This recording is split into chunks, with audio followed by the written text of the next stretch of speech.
Recipe cornmeal Guys, porridge. welcome back. Recipe for today, some cornmeal, simple, natural porridge. So, I'm going to show you my recipe, right? See the milk there, yeah. See me I store the porridge and thing there. See the cornmeal that cook there, they cook properly. Update see it there, lock it now, okay, go and cook. Yeah, see it again, open it back now.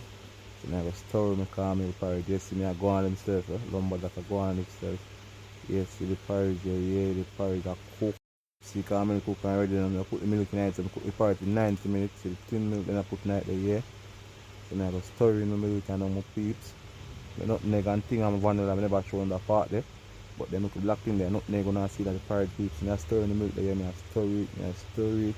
Simple natural pot of caramel porridge for people, yeah, see there. I stir it and thing my peeps. Yeah man, so you don't know. I drink left a drink and on my peeps, so you don't know a thing go.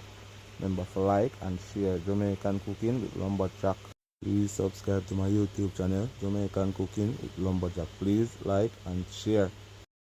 Peeps, some start sharing porridge now to the bowl, yeah. That's a simple natural bowl, Remember, natural simple caramel porridge, no peeps, yeah man. So please like and share.